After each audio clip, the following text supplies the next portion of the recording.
Hello friends! Today I have no other content to make, so I'm coming at you with an AP tier list. Yeah, I'm burning out already, am I? First off, we have AP Psychology. It was the first AP I'd ever self-studied, the first AP exam I'd ever taken, so it holds a very special spot in my heart. And it's a really easy class, honestly. If you're just looking for an AP to get a GPA bump from, I would definitely recommend AP Psychology. So for that, I'm gonna put that in the S tier. Next, we have AP World History, which was the first AP class I'd ever taken. And it was honestly, again, a really fun class. We had great discussions and the DBQs weren't that bad. The only problem I had was that the history was just so white. I joined the class thinking that I would learn more about like Asian and African history. But no, I just learned about colonizers. Again. So I would put it in the A tier, but we're gonna have to bump it down to the B tier. Next, we have AP Environmental Science, aka the AP that everybody likes to dunk on and not call an AP. But I greatly enjoyed this class, and dare I say that it's more applicable than any other AP Science course that College Board offers. The only issue I would have with this course is that the labs were just kind of stupid. Like, they were definitely elementary school level, so I'm gonna put it in the B tier because it did not reinforce my superiority complex as an AP student.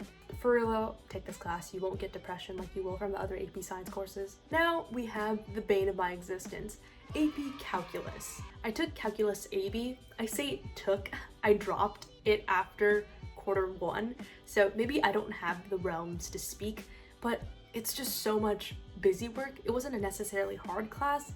I just hate having to do so much math homework. Also, Calculus AB and BC are so similar that I don't see the need to differentiate. I said differentiate, that was not intended. There's no need to differentiate between the two courses, so I would put it in the C tier. Like, it's an acceptable amount of sleep deprivation, but it's like not an enjoyable course. I would put both AP and BC here. Next up, we have AP Statistics, which is the superior AP Math course. I'm sorry, AP Statistics is actually applicable to real life, which is basically my line of thinking when I'm thinking about whether a course is good or not, because when in the hell are you gonna use calculus if you're not like a STEM major? Even if you are, you won't really need calculus that much all in your life. So AP Statistics, even though it's not a class that I would take twice, I would put it in the B tier. Pretty solid class. Now we have just basically all the AP capstone courses like research and seminar. I've never understood why anyone ever took it. I've never personally taken it myself, so maybe someone can explain that for me, but I just don't understand why you need to take a class teaching you how to research. That just never clicked in my head. And everyone that I've ever known that's taken an exam has either gotten like a 1 or like a 3. I don't remember what the score distribution exactly is, but I think it pretty accurately reflects that, so yeah, D tier. Now we have A-Push. Basically one of the most popular APs ever. I think it is the most taken AP, but I might be wrong. A-Push is definitely a classic AP course, but it freaking sucks. There's so much memorization involved, and I will pay so much money to never have to do an A-Push outline again. Our teacher used to give us these like A4 sheets of paper, like that single sheet of paper, and we had to write all of our notes on that sheet of paper in like really, really tiny font. And then we would just take our quizzes where we would just answer questions based on the notes, and that was it. That was all the learning we would learn in the class. We didn't have any presentations or anything. And yeah, very traumatic class. I got a 4 on that. So C tier. Now we have the physics classes, Physics 1, Physics 2, and Physics C. Now, as you can probably assume by now, I'm a big humanities kid. I hate STEM. Physics has never been my cup of tea, basically ever. Everybody that I've known that's taken the physics exam is like depressed, so that's going in the E tier. Same goes with AP Biology. I mean, the labs are pretty fun, but like that was the first class where I saw multiple people faint during the class, and I don't think I want to relive that. Now we have AP Language and Composition, and that was my favorite class of junior year, by far. I loved AP Lang. I mean, I even made a video like saying thank you to my AP Lang teacher because he was a phenomenal teacher, and I think that's the type of English that I like. I like it better than AP Lit just because I don't like reading that much. That sounds terrible, but it was a very straightforward and basic curriculum. We just wrote a ton, and I feel like the discussions really helped in that class. I don't know how other schools operate it because some of my friends at private school took the course and the teacher just did not teach rhetorical analysis, and they struggled a lot on the exam. There's no filler learning that I feel like other AP classes have.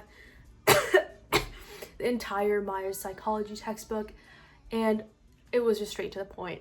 So I'm gonna put Lang in the S tier.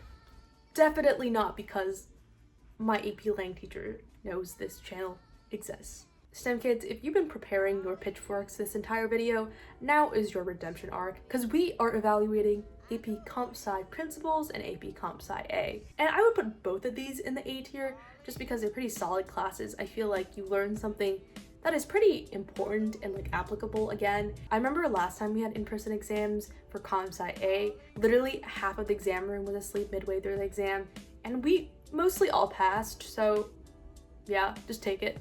Now we have AP Art, and I know there's 2D and 3D, but our school just combined it all into one class. I feel like it's just very constrictive of what is good art and bad art. That's the problem with every piece of art curriculum. If you want to do this like avant-garde style of art, or even dabble into more abstract forms or digital media, I feel like AP Art might not be your cup of tea just because you don't even know what you're gonna get for your graders. And I don't know, I've seen so many art portfolios that are freaking amazing get 4s and 3s, and while the 5s are great as well, I just feel like they skew in one style more often than not. I don't think it's good enough to warrant it to be put in the A tier, but I am going to put it in the B tier. Now we have AP Human Geography.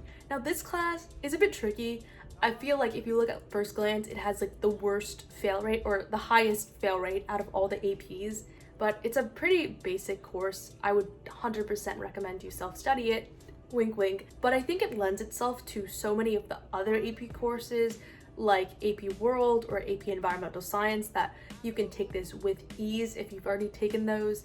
And really it's just basic world concepts that you should know anyway. So if you're doing like speech and debate or model UN, taking AP Human Geography would definitely supplement you in your knowledge of just the world and how it operates. So yeah, S tier. Next up we have AP Music Theory and AP Art History. I haven't taken either of these classes, and while AP Art History wasn't offered at my school, AP Music Theory was, but it was just impossible to get into unless somehow you were in good standing with like our school band director. So I don't know, I feel like I would put it outside of the tier list, or maybe in the D tier just because like I don't know what to do with it. But I'm gonna bump it up to the C tier just for commending College Board for once for putting art in academia, which is really conflicting considering what I just said about AP Art. But I do think that art and music get swept under the rug often because people just don't see it as some scholarly or smart thing to do, but I personally disagree, so extra credit points for trying, College Board. Now we have AP Gov, that's including US and CompGov, A tier, because we need more political literacy in our schools, and learning about all these Supreme Court cases actually is relevant and applicable to our daily lives, versus learning about the Phillips curve in macro, which I will definitely never reference again in my life. So that's why I'm going to put both Gov classes in the A tier.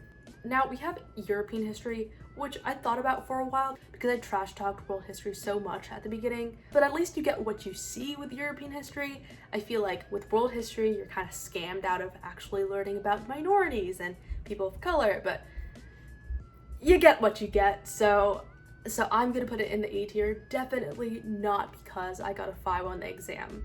It's probably influenced by that. AP Lit.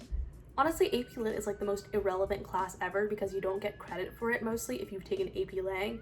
So I've never really understood the significance of it. Also, you have to do so much reading in that class and like evaluation.